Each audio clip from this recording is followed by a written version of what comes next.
Allahumma salli ala sayyidina Muhammadin tibbil qulubi wa dawaiha wa afiyatil abda'i wa sifaiha wa nuril absari wa diyaiha wa ala alihi wa sahbihi wa sallim wa ala alihi wa sahbihi wa sallim. Assalamualaikum warahmatullahi wabarakatuh. Alhamdulillah, alhamdulillahillazi ja'alal ma'a wa tahura. Ashhadu an la ilaha illallah wahdahu la syarikalah wa ashhadu anna Muhammadan abduhu wa rasuluhu la nabiyya ba'da. Allahumma salli ala sayyidina Muhammad wa ala ali sayyidina Muhammad amma ba'du. Qala Allah ta'ala fil Qur'anil Karim wa huwa asdaqul qailin. A'udzu billahi minasy syaithanir rajim.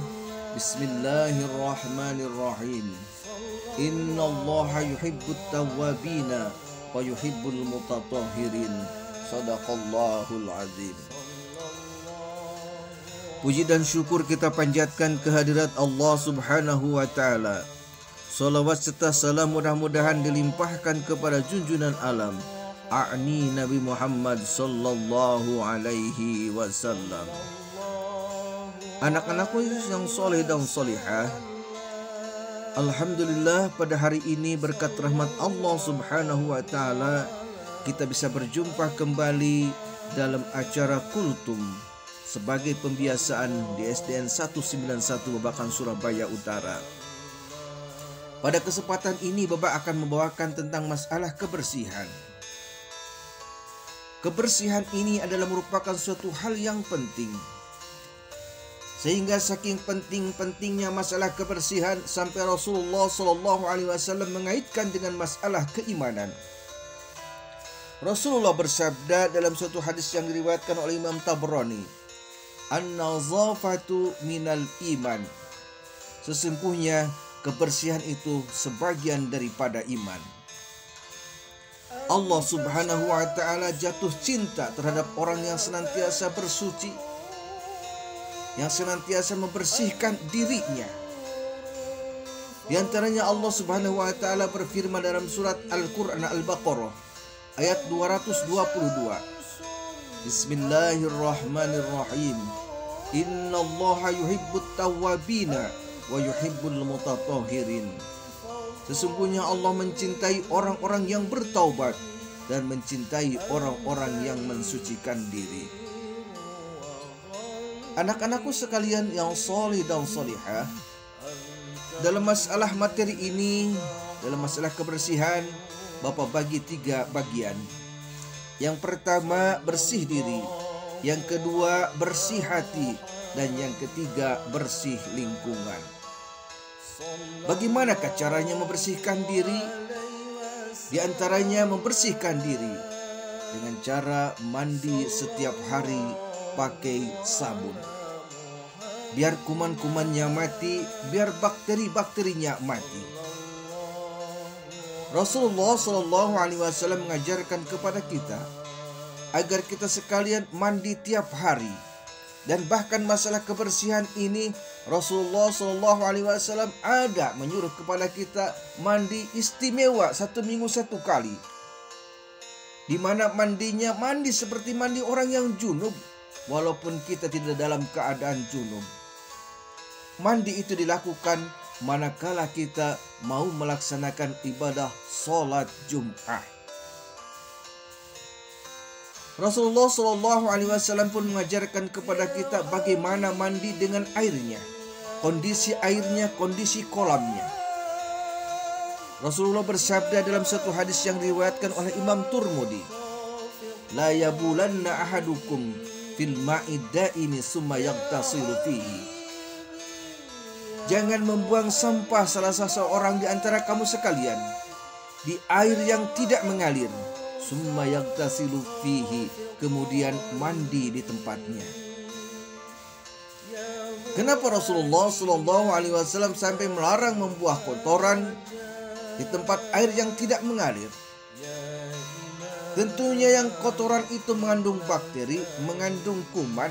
Maka saat dibuang di tempat air yang tidak mengalir, maka kuman kotoran menjadi sarang penyakit, menjadi bibit penyakit di tempat air yang tidak mengalir tersebut. Lalu kemudian kata Rasulullah, jangan sampai mandi di tempat itu. Kenapa sampai melarangnya? Sebab kalau seandainya mandi di tempat sarang penyakit, sarang bakteri, sarang kuman, tujuan mandi yang tadinya pingin sehat malahan menjadi sakit dikarenakan terkena oleh kuman, terkena oleh bakteri. Yang kedua, bersih hati. Bagaimana cara membersihkan hati? Nah, ini anak-anakku sekalian, cara membersihkan hatinya adalah pertama dengan berzikir kepada Allah Subhanahu wa ta'ala. Yang kedua, rajinlah membaca Al-Quran. Yang ketiga, rajin bersilaturahmi. Yang keempat, rajin saling maaf-memaafkan. Dan yang kelima, hendaklah rajin beristighfar kepada Allah, mohon ampun kepada Allah Subhanahu wa ta'ala. Maka kalau seandainya semuanya itu dilaksanakan, insya Allah hati kita akan menjadi bersih. Dan orang-orang yang senantiasa membersihkan diri dikategorikan oleh Allah Subhanahu wa ta'ala sebagai orang-orang yang berbahagia. Sebagaimana Allah berfirman dalam Al-Quran, Bismillahirrahmanirrahim, qad aflaha man zakkaha wa qad khaba man dassaha. Sungguh berbahagia orang-orang yang membersihkan dirinya, yang mensucikan dirinya, mensucikan hatinya. Dan sungguh merugi orang-orang yang mengotorinya. Jadi sekali lagi anak-anakku sekalian yang soleh dan solehah, andai kata kita membersihkan hati dengan berzikir, baca Al-Quran, saling memaafkan, rajin silaturahmi, bertobat kepada Allah, maka itu digolongkan oleh Allah sebagai orang-orang yang berbahagia. Tapi sebaliknya yang senantiasa mengotorinya dengan ucapan-ucapan jorok, dengan perilaku-perilaku yang tidak baik, durhaka kepada orang tua, maka itu dikatakan sebagai orang-orang yang merugi. Yang ketiga, bersih lingkungan. Dalam masalah bersih lingkungan ini, di antaranya Rasulullah Shallallahu Alaihi Wasallam pernah bersabda. Rasulullah berkata kepada para sahabat, "Wahai sahabat-sahabatku, hendaklah engkau menjauhi dari dua perkara yang mengakibatkan datangnya laknat Allah." Sahabat bertanya, "Ya Rasulullah, apakah gerangan yang bisa mendatangkan laknat?"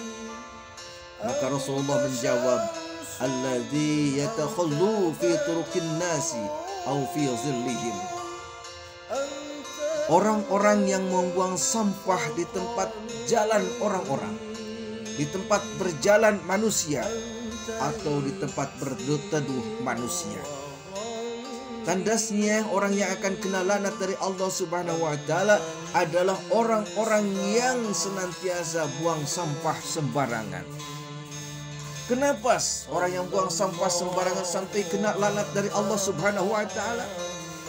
Sebab orang yang buang sampah sembarangan bikin madarat terhadap orang lain. Coba saja kalau seandainya buang sampah ke sungai, buang sampah ke solokan, lalu kemudian datang hujan, sampah mampet, sungai mampet, solokan mampet, maka akibatnya tatkala datang hujan, banjir melanda, bencanalah yang terjadi. Maka pantas dan layak mereka orang-orang yang membuang sampah sembarangan dilaknat oleh Allah Subhanahu wa ta'ala karena bikin bencana bagi dirinya dan bencana bagi orang lain.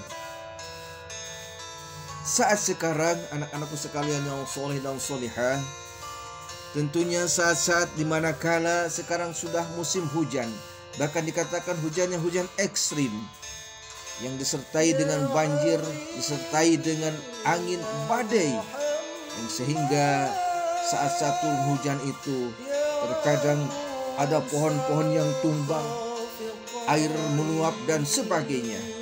Maka perlulah kita sekalian waspada, waspada, waspada, dan terutama jangan sampai buang sampah sembarangan. Jagalah kebersihan. Wassalamualaikum warahmatullahi wabarakatuh. Ya mu'ayyan ya mumajan ya imam al-qiblatain sallallahu ala Muhammad sallallahu alaihi wasallam sallallahu ala Muhammad sallallahu alaihi wasallam